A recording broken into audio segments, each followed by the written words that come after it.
이 시간 하나님의 말씀 시편 103편입니다. 저와 성도님들 한 절씩 교독하시겠습니다. 제가 먼저 읽겠습니다. 내 영혼아 여호와를 송축하라. 내 속에 있는 것들아 다 그의 이름 거룩한 이름을 송축하라.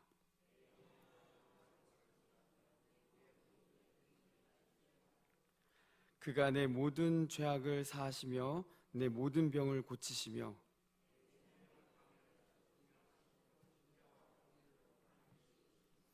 좋은 것으로 내 소원을 만족하게 하사 내 청춘을 독수리같이 새롭게 하시는도다.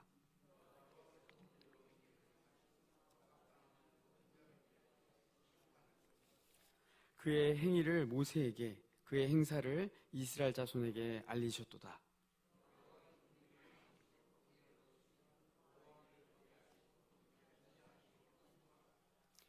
자주 경책하지 아니하시며 노를 영원히 품지 아니하시리로다.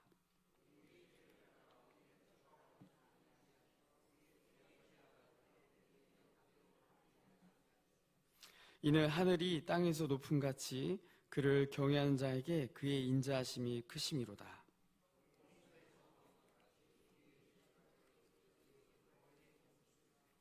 아버지가 자식을 긍휼히 여김같이 여호와께서는 자기를 경외하는 자를 긍휼히 여기시나니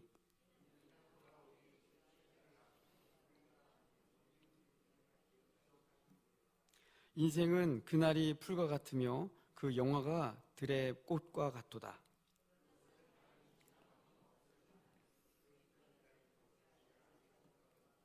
여호와의 인자하심은 자기를 경외하는 자에게 영원부터 영원까지 이르며 그의 의는 자손의 자손에게 이르리니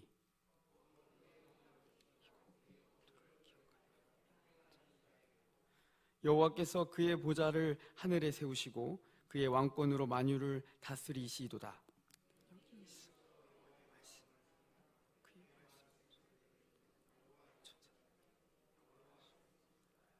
그에게 수종들며 그의 뜻을 행하는 모든 천군이여 여호와를 송축하라. 다 같이 읽겠습니다.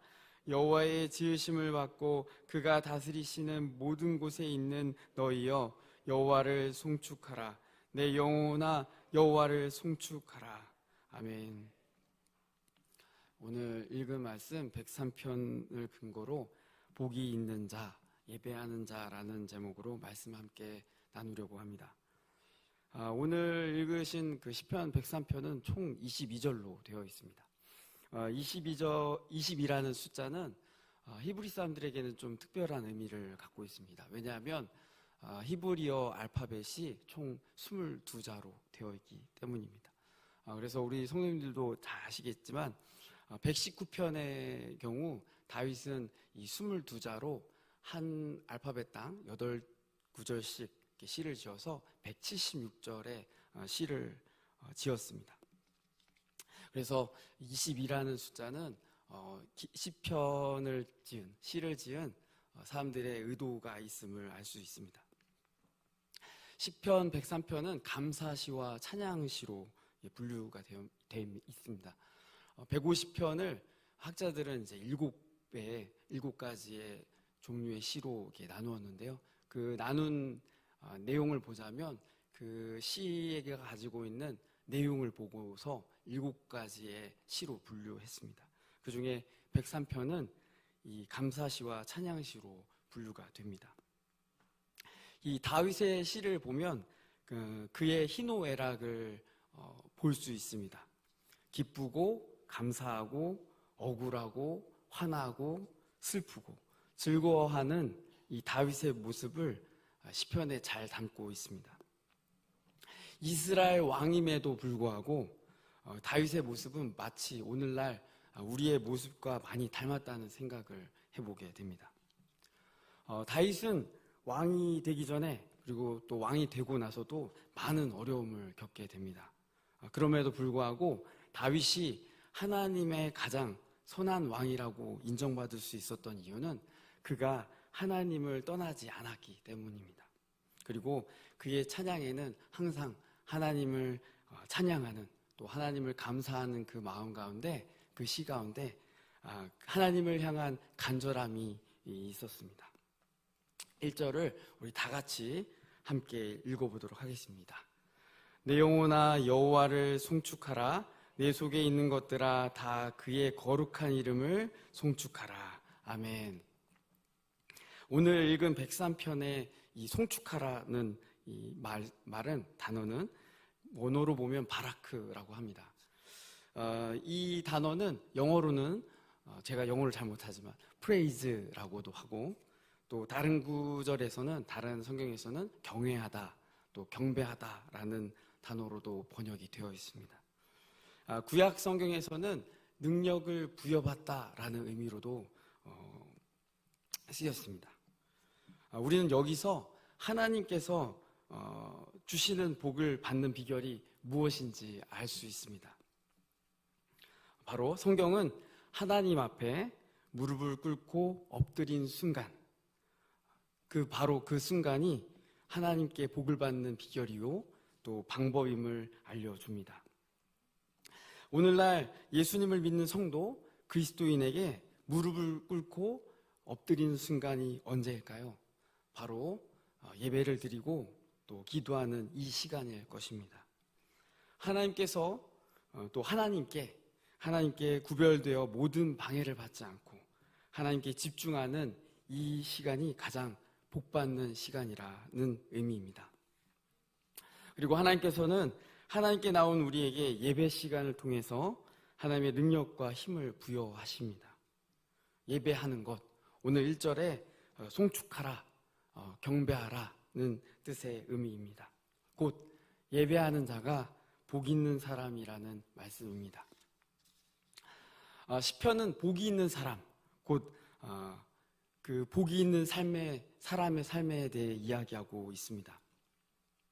하나님을 의지하며 하나님의 말씀대로 사는 사람, 신약에서는 예수님께서는 심령이 가난한 자, 애통한 자가 복이 있다고 말씀합니다. 표현은 다르지만 의미는 같습니다. 하나님을 간절히 찾는 사람, 하나님을 절대적으로 의지하는 사람, 그리고 하나님을 항상 의식하며 하나님의 말씀대로 사는 사람이 복이 있다고 말씀하고 있습니다. 그렇다면 복 있는 사람, 예배하는 자에게 주어지는 복이 무엇일까요? 한번 3가지로 제가 묵상해 보았습니다. 첫째는 예배하는 자에게 용서하시고 회복해 하시는 복이 있습니다. 우리 3절인데요. 다 같이 한번 읽어보도록 하겠습니다. 그가 내 모든 죄악을 사하시며 내 모든 병을 고치시며 아멘. 여기서 죄악을 사하시다는 표현은 하나님께서 사랑하는 자들을 하나님의 품에 안으신다는 뜻을 갖고 있습니다. 절대적으로 용서받을 수 없는 존재, 우리를 하나님께서는 품에 안으시고 용서해 주신다는 의미입니다. 창조주이신 하나님께서 아담의 죄로 인해 죽었던 우리를 다시 살리시려고 이 땅 가운데 오셨습니다. 바로 참 하나님이신 예수님께서 우리를 용서하시고 죄에서 구원해 주신 일입니다. 하나님의 사랑을 잘 보여주는 사건입니다. 아담의 죄로 우리는 모든 균형이 깨지고 말았습니다. 하나님과의 관계도 또 질서도 하나님과의 약속도 모든 것이 깨어지게 되었습니다. 그로 인해 하나님이 없는 인간에게 온 결과는 육신의 병, 또 마음의 병, 탐욕과 살인과 무질서함의 현상들이 생기게 되었습니다. 그래서 우리는 사람의 질서는 하나님을 바로 알 때, 모든 우선순위에 가장 먼저 하나님이 계실 때 그 균형과 질서가, 그 아름다움이 유지됨을 우리가 알 수 있습니다. 하나님을 알고 또 하나님을 찾는 사람에게 하나님은 다시금 하나님의 형상으로 회복시키심을 압니다. 죄로 인해 무너진 마음, 그 다음에 조각난 그 마음들을 하나님께서는 다시 회복시키십니다. 그리고 그 회복된 모습으로 많은 사람들을 살리는 통로로 사용하십니다. 두 번째, 예배하는 자에게는 포기하지 않는 사랑의 복을 주십니다.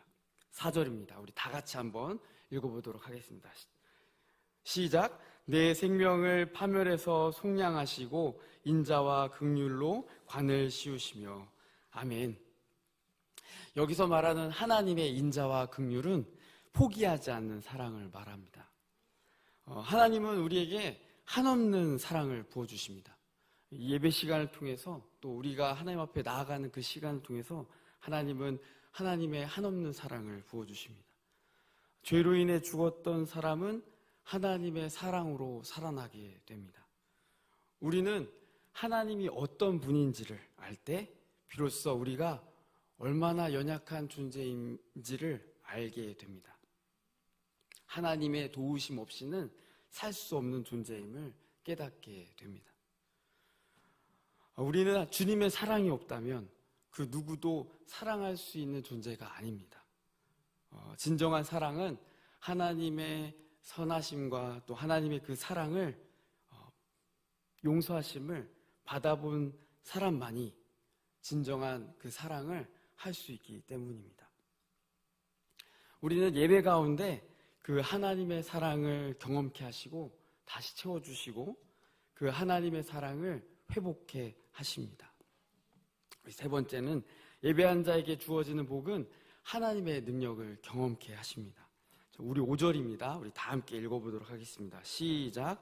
좋은 것으로 내 소원을 만족하게 하사 내 청춘을 독수리같이 새롭게 하시는도다. 아멘. 우리는 하나님 앞에 나와 우리의 원하고 바라는 것들을 구할 때가 있습니다. 그럴 때 하나님께서는 우리가 원하고 바라는 것들을 응답해 주시고 또 주시기도 합니다. 하지만 우리의 신앙이 그 수준에 그곳에만 머물러 있다면 분명 우리의 신앙이 병들어 가고 있음을 우리는 알아야 합니다. 그리고 그런 신앙은 광야의 이스라엘 사람들처럼 같은 자리만 맴돌게 된다는 사실을 우리는 항상 기억해야 할 것입니다. 여기서 좋은 것이란 하나님을 말하고 있습니다. 결과적으로 우리의 신앙이 바라고 또 나아가야 될 부분은 하나님이 원하시고 하나님께서 좋아하시는 것에 우리의 만족함이 있어야 함을 오늘 말씀해 주고 있습니다. 우리는 하나님께서 이루어 주시지 않으면 그 어떤 것도 이루어질 수 없음을 압니다. 그리고 우리가 좋다고 생각하는 것도 결과적으로 좋지 않았음을 우리는 경험을 통해 분명 알고 있습니다. 그래서 우리의 신앙이 이제는 하나님께서 원하시고 좋아하시는 것이 우리의 소원이 되어야 할 줄 믿습니다. 하나님께서는 예배하는 자에게 모든 힘의 근원 또 능력의 근원이 하나님이심을 깨닫고 의지하며 나아가는 자에게 하나님은 독수리의 날개침같이 힘과 능력을 주실 것이라고 오늘 말씀을 통해서 우리에게 약속해 주고 계십니다. 우리가 너무 잘 알고 있는 그 고아의 아버지 조지 윌러라는 사람이 있습니다. 목사님이시기도 한데요. 5만 번 이상의 기도의 응답을 받은 사람으로 또 목회자로 잘 알려져 있습니다. 그런데 그분은 맨 처음부터 목회자의 길을 가려고 했던 것이 아니었습니다. 젊은 시절 술과 도박에 빠져서 불량한 시절을 지냈습니다. 1825년 11월 어느 토요일 저녁 기도 모임에서 무릎을 꿇고 기도하는 한 성도님의 모습을 보고 그 모습에 감동을 받아 회심하시게 되었습니다. 그분 조지 밀러 목사님께서 맨 먼저 하신 일이 한 주택가를 빌려서 30명의 고아들을 데리고 그 사역을 시작했습니다. 그리고 그 수가 점점 늘어나서 결국엔 고아원을 다시 건축하는 일을 5번 하게 되어서 거의 60년 동안 1만 명의 고아들을 보살피며 또 어마어마한 금액의 하나님의 공급하심을 경험했습니다. 그리고 말년에는 성경을 배포하고 선교사님들을 기도와 물질로 또 후원하는 사역을 계속 지속적으로 펼쳐 나가셨습니다. 죽을 무렵 선교 여행을 통해 42개국에 300만 명의 이상에게 복음을 전하는 일을 하셨습니다. 주지 물러 목사님이 돌아가신 이후 그의 사위와 그리고 그의 뜻을 잇는 후계자들이 지금까지 그 사역을 하고 있다고 합니다. 오늘 읽은 그 시편 103편 그리고 시편의 말씀이 한결같이 복 있는 사람은 하나님의 사랑을 받은 사람은 하나님의 말씀을 따라 살아가는 사람이라고 말씀하고 있습니다. 하나님을 경외하는 자, 하나님을 경배하는 자, 예배하는 자가 바로 복이 있는 사람이라고 말씀하고 있습니다. 17절에서 18절 말씀 제가 읽겠습니다. 여호와의 인자하심은 자기를 경외하는 자에게 영원부터 영원까지 이르며 그의 의는 자손의 자손에게 이르리니 곧 그의 언약을 지키고 그의 법도를 기억하여 행하는 자에게로다. 아멘. 하나님께 복을 입은 사람, 바로 그 사람은 하나님을 경외하는 사람, 그리고 하나님을 예배하는 자라고 오늘 말씀합니다. 하나님을 예배하는 사람은 하나님의 용서하심과 또 회복하심, 사랑하심과 하나님의 능력을 경험한 사람임을 오늘 말씀을 통해 우리에게 알려주고 있습니다. 그리고 하나님께서 하나님의 말씀대로 하나님이 원하시는 그 말씀대로 살아가는 사람이 복 있는 사람이라고 오늘 말씀해주고 있습니다. 이 자리에 계신 우리 동강교회 모든 성도님들 모두가 이 예배 가운데 하나님을 경험하고 또 예배 때마다 하나님을 사랑하심과 그 능력을 경험하여서 정말 하나님께서 가장 사랑하시는 일들을 하며 사람을 살리고 많은 사람들을 예수님께로 안내하는 귀한 하나님의 자녀들 되시기를 축복하겠습니다. 오늘 말씀을 가지고 함께 기도하기 원합니다. 예배가 회복되는 동강교회가 되게 하옵소서.